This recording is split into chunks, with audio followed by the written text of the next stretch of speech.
Uma lúcida análise sobre os acontecimentos políticos com Henrique Prior.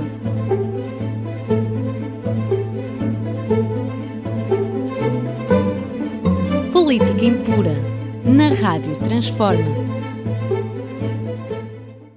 Sejam bem-vindos a mais uma Política Impura na Rádio Transforma. Peço-lhes para partilharem o programa, para subscreverem o canal, baixarem o aplicativo da Rádio Transforma. A subscrição do canal é particularmente importante para nós, é fácil, é gratuita, basta clicar e ajuda este projeto de liberdade, igualdade e fraternidade. Ora bem, vamos falar hoje, quase que inevitavelmente, da Ucrânia. O ministro dos Negócios Estrangeiros francês, Yves Le Drian, disse recentemente que esta guerra era uma guerra para durar. A ideia é que será uma guerra para durar como a guerra que os americanos levaram a cabo no Afeganistão durante 20 anos e que terminou com a derrota dos americanos. Os estrategas ocidentais, americanos, franceses, nomeadamente, e ingleses, acreditam que é possível prolongar a guerra na Ucrânia por 20 anos de modo a humilhar a Rússia de Putin ao fim desse tempo. Não vai ser assim. A Ucrânia não é um país de montanhas e refúgios nas montanhas como é o Afeganistão. Não é um país de pequenas aldeias como o Afeganistão. É um país de grandes planícies, é um país de grandes cidades e, por isso, não aguentará uma guerra durante muito tempo, mesmo com o auxílio do Ocidente, como está a acontecer. E a Rússia acaba por ganhar com esta guerra. Repare-se que as sanções contra a Rússia não estão de modo nenhum a resultar. Repito aquilo que já foi dito em vários programas. Os países ocidentais, europeus particularmente, estão a ser gravemente prejudicados com esta guerra. Inclusivamente os Estados Unidos não estão a beneficiar tanto como eles próprios esperavam, nomeadamente no que toca ao problema do escoamento do material de guerra que eles acreditavam que era uma forma de escoar material de guerra, mas é uma forma do Estado americano se endividar mais também face às empresas privadas de material de guerra. E os preços do petróleo, se por um lado beneficiam os Estados Unidos, também acabam por beneficiar a Rússia. É o que está a acontecer neste momento na economia mundial e a Rússia, inclusivamente, aumentou em cerca de 50% os lucros do petróleo do ano passado para este período, para o mesmo período deste ano. Portanto, não é através das sanções que a Rússia irá ser derrotada. A Ucrânia não pode aguentar a guerra e aquilo que vai suceder é uma espécie de drole de guerra, como sucedeu em 1939, entre setembro de 1939 e 1940, entre a França, a Inglaterra e particularmente a França e os Países Baixos e a Alemanha nazi, depois da Alemanha nazi ter invadido a Polónia e ter repartido a Polónia com a União Soviética.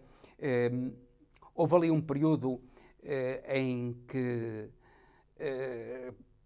os franceses chamaram guerra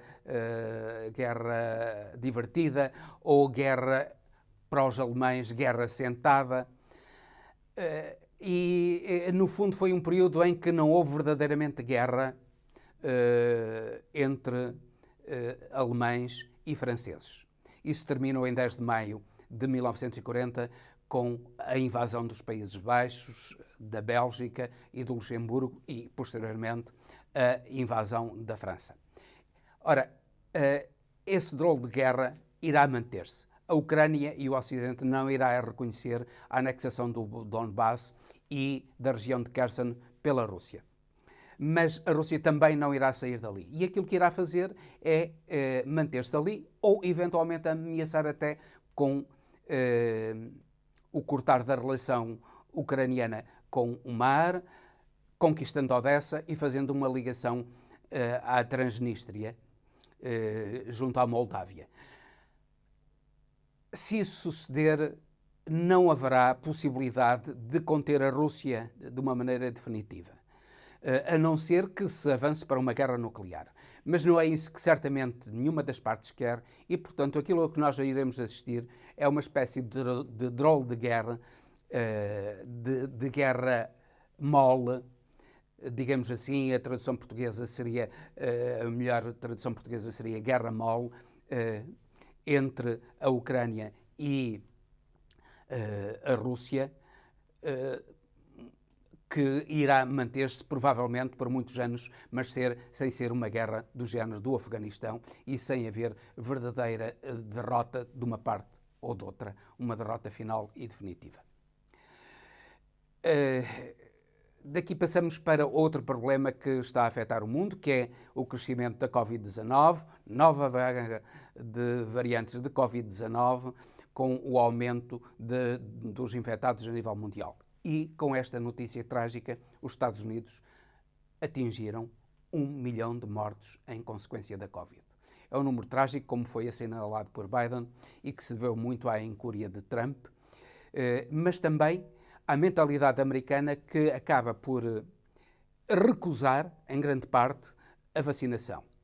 Nós percebemos que a Covid-19 na Europa atingiu muita gente, mas que agora, nesta vaga, depois da vacinação, os europeus estão a morrer muito menos do que nas vagas anteriores. Provou-se que a vacinação é uma boa solução para lutar contra a Covid. Infelizmente, isso não sucede nos Estados Unidos por negacionismo primeiro de Trump e recusa da população também em ser vacinada agora nesta fase. Só cerca de 60% da população americana é que está vacinada e daí estes números, 1 milhão de mortos, um número trágico. No Brasil, o número aproxima-se dos 665 mil mortos por Covid. O Brasil não chega a 4% da população mundial, 3,8%, cerca de 3,8% da população mundial, mas tem ainda a ultrapassar 10% de mortes por Covid a nível mundial. E isso deve-se ainda, tão baixo número de mortes, apesar de tudo, deve-se ao aumento da vacinação levado a cabo pelos Estados contra a política de Bolsonaro, a política negacionista e criminosa de Bolsonaro, contra a política negacionista e criminosa, particularmente das igrejas neopentecostais. Os Estados vacinaram e isso tem salvo o Brasil, que neste momento registra, apesar do aumento do número de casos, registra um número relativamente baixo de mortes, cerca de, em média, nestes dias, cerca de 100 e poucas mortes por dia, cerca de 120 mortes por dia. Portanto, a vacinação também no Brasil foi levada a cabo contra o governo e os apoiantes do governo de Bolsonaro, e isso salvou dezenas, se não centenas de milhares de brasileiros da morte por Covid. Agora, nós vemos aproximar-se a passos largos as eleições de 2 de outubro e temos o anúncio da candidatura de Lula. É um anúncio muito importante e Lula vai certamente conseguir a eleição, talvez até no primeiro turno. Esperamos que realmente comece a haver uma grande mudança no Brasil no que toca à política não só interna, mas também externa do Brasil. O Brasil precisa de se ligar não só aos BRICS, que são uma ligação tradicional do Brasil, mas é importante uma ligação do Brasil à Europa, como já disse no programa anterior.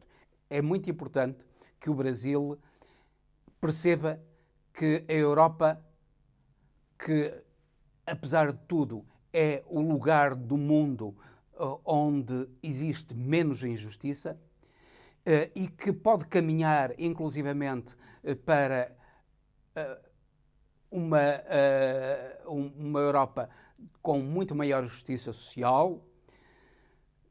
Há liberdade suficiente e há lucidez suficiente, racionalidade suficiente dos europeus para perceberem que é a justiça social que é necessária para tornar esta Europa diferente do resto do mundo, onde campeia a injustiça, nos Estados Unidos, na Rússia, na China, onde grande parte da população vive na miséria, sobretudo nos Estados Unidos e na Rússia, mas também na China e, sobretudo, na Índia, um dos BRICS, que, sendo um país onde existe alguma liberdade, pois, no entanto, é um país que, devido ao problema das castas, é um país que sofre de miséria endémica da generalidade da população.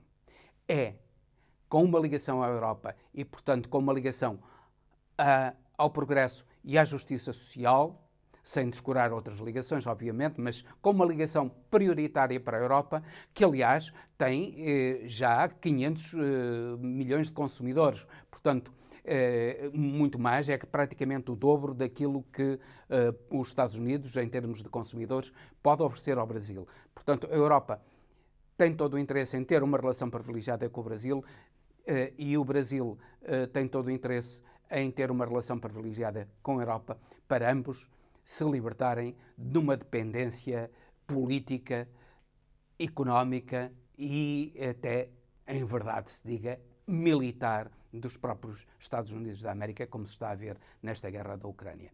E no alargamento da NATO a países como a Suécia e a Finlândia, tradicionalmente neutros, e que, por pressão dos Estados Unidos, parece que irão aderir à NATO, constituindo mais uma fonte de conflitos a nível mundial.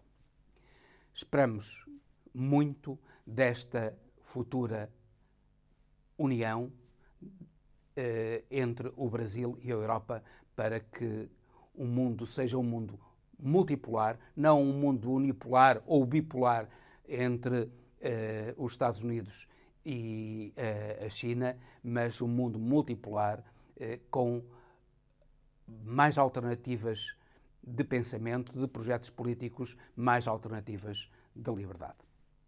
E com isto termino, despedindo-me com amizade até ao próximo Política Impura, pedindo-lhes novamente que partilhem, que subscrevam o canal, que é muito importante para este projeto.